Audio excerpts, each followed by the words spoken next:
Bagaimana bisa beragama tapi tidak mengenal Tuhan? Katanya bertuhan tapi tidak mencerminkan sifat ketuhanan. Dan bagaimana bisa mengaku menjadi seorang manusia jika sifat kebinatangan masih melekat dalam diri? Lalu bagaimana seharusnya jalan kehidupan itu ditempuh dan dilalui?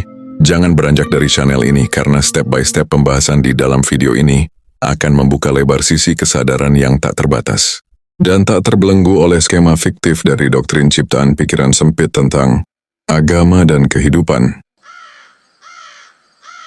Jika di video sebelumnya, kita sudah membahas sisi agama yang dianalogikan dari filosofi, bawang merah dan bawang bombay, sebagai penjelasan dari makna tersiratnya, maka siapa diri kita ini yang sebenarnya? Tentu pertanyaan ini akan sedikit mengguncang sisi kesadaran kita bagi yang awam, dan akan terasa berat, namun penuh penasaran bagi batasan logika yang mencoba melawannya. Dan jika kita memahami buah kelapa yang terdiri dari susunan dan lapisan-lapisannya, maka kita akan sedikit terbantu untuk memahami penjelasan video ini. Tentu saja kosongkan hati dan pikiran terlebih dahulu. Fokus bukan berarti merupakan tekanan dan penuh ketegangan kawan. Just relax. Lemaskan seluruh otot di badan dan nikmatilah alurnya. Oh ya bro, bagi yang belum subscribe silakan klik like dan meninggalkan komentar di bawah. Dan subscribe, serta nyalakan lonceng notifikasinya, agar tidak ketinggalan update video penting lainnya. Let's go dan mari kita mulai. Gambaran ilustrasi pada bagian-bagian atau lapisan-lapisan dari buah kelapa itu sendiri, yang terdiri dari 1. Sabut kelapa, 2. Tempurung kelapa, 3. Daging kelapa, 4. Air kelapa. Dan tahu nggak bro viralogia? Keempat bagian lapisan kelapa itu menggambarkan tubuh manusia yang sama. Sama terdiri dari 4 sub atau lapisan di dalamnya. Itulah yang perlu kita ketahui bersama. Ya bro, tidak salah dengar. Yang harus dipahami dan dipelajari dengan sungguh-sungguh. Dan tidak hanya sekedar mencari tahu lalu meninggalkannya begitu saja. Seorang mukmin menyebutnya sebagai makom tingkatan keilmuan. Dan itulah yang keempat itu. Yang pertama atau lapisan terluar disebut sabut kelapa. Pada bagian sabut kelapa ini merupakan bentuk, rupa secara fisik atau materi, dan bahkan penampilan. Itu disebutnya syariat. Ilmunya disebut fiqih. Ibadahnya hanya sebatas ritual-ritual tanpa makna. Motivasinya berupa iming-iming surga dan keindahan serta paha-pahala, mengutamakan penampilan dan keindahan luarnya saja. Mudah kotor dan ternistakan. Dan segala sesuatu berdasarkan terhadap apa yang dikerjakan kebanyakan orang, itulah yang harus dia tirukan. Sumber pengetahuannya dari katanya tokoh yang diidolakan.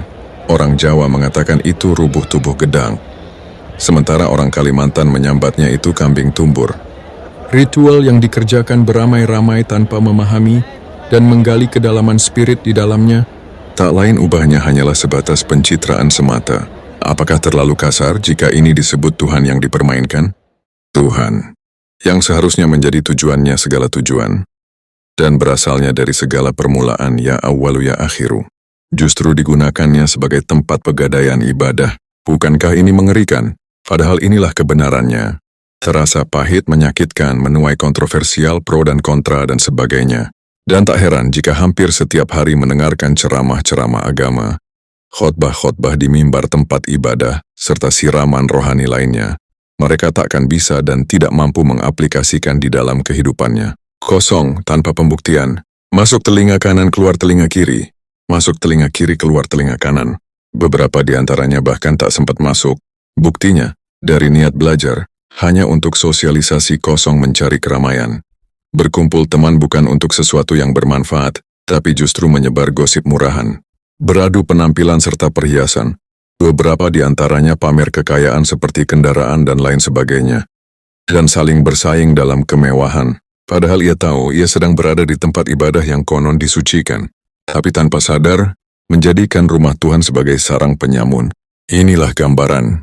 Jika kita hanya sebatas mendewakan dan mempertuhankan panca indera kita, yang hanya sebatas melahirkan persepsi dan prasangka kepalsuan, sebatas kulit, apakah di usia kita yang sekarang, kita masih suka bermain boneka dan mobil-mobilan? Just relax bro. Oke, next. Ke tahap berikutnya. Menekan tombol like dan subscribe dengan membunyikan lonceng notifikasi, Artinya bro sedang menselaraskan frekuensi kesadaran untuk belajar bersama di sini. Tentu saja terima kasih, karena itu untuk kebaikan kita bersama. Pada tahapan terluar dari bagian kelapa tadi, itulah penggambarannya tubuh bagi kita. Cantik dan tampan serta menawan. Ya, pada kesadaran dan pengetahuan seseorang pada tahapan ini, sudah jelas mencerminkan keberadaan tingkat kesadarannya sendiri. Sibuk berias, berpenampilan mewah, glamour. Kata-kata manis tapi semuanya hanya omong kosong. Apakah bro dan sis masih bertanya tentang tindak asusila yang dilakukan seorang tokoh agama kepada penganut atau jamaahnya? Dan mengapa hal itu bisa terjadi? Maka hanya dengan memahami bagian awal dari video ini saja, kita sudah menemukan jawabannya. Kita bukan produk AI kan bro? Terima kasih jika mau merenungi dan memikirkannya. Dan menjadi paham serta mengerti, itulah tujuan kita bersama. Agama bukanlah sebuah pencitraan. Dan agama juga bukan tentang tata cara berbusana dengan perilaku tubuh dan badan kita saja dengan serangkaian cerita di zaman tertentu saja.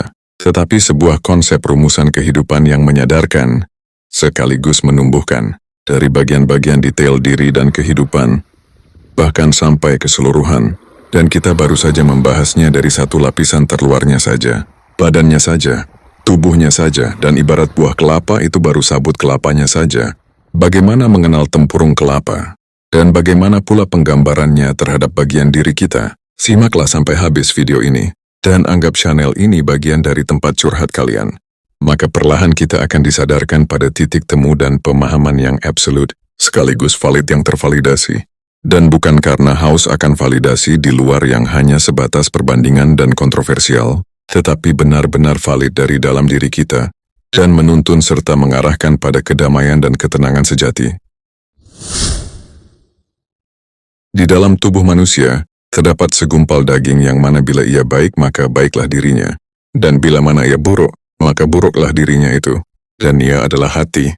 Tempurung kelapa pada makna filosofis kelapa itu, menggambarkan lapisan pada diri seorang manusia sebagai hati, dan ia bisa diartikan hati yang zahir atau hati jasmani, yakni secara makna biologis merupakan salah satu bagian organ dalam vital yang berperan penting dalam tubuh. Dan yang kedua adalah hati yang ghaib, atau biasa disebutnya sebagai nurani. Ibadahnya bukan hanya sekedar gerakan saja, namun seiring berjalannya pendalaman sebuah ajaran, sedikit demi sedikit mulai ada peningkatan, juga memperbanyak perenungan positif akan pemahaman yang didapat, baik dari segi agama, tata kehidupan maupun keseharian. Gemar membaca kitab-kitab, merenung dan mencari dan mempertanyakan kepada seorang guru pembimbing dalam olah spiritual. Pola pikirnya tidak lagi kaku dan mengeras. Mulai menyadari dampak negatif arogansi mabuk agama. Bahkan rasa toleransinya pun juga terus mengalami peningkatan di fase ini. Hidup pun semakin damai dan nyaman berada di tengah perbedaan dan keberagaman. Meski terkadang beberapa di antara kalangan fanatik sempit beragama mulai menjauhinya, tetap enjoy, karena semakin menemukan sisi terdalam dari yang asalnya hanya sebatas agama kulitan saja.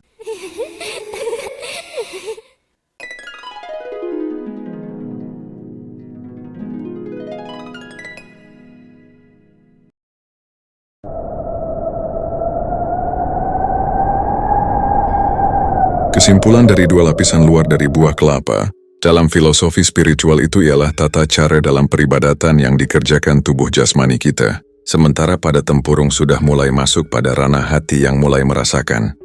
Dengan memperbanyak tafakur dan tadabbur.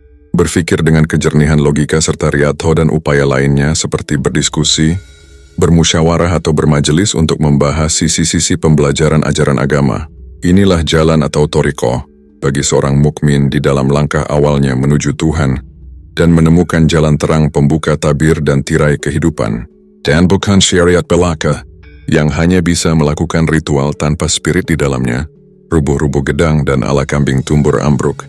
Mengakhiri perjumpaan sesi kita kali ini, menyadari dengan sepenuh hati dan segenap jiwa akan pentingnya sebuah pembelajaran ajaran agama, ialah wajib bagi kita, karena itu bekal, sekaligus jalan kita yang mengantarkan pada keselamatan, baik di dunia maupun di akhirat, alam sementara maupun alam keabadian. Wajibnya dari sejak berada dalam buayan seorang ibu, sampai ke liang kubur.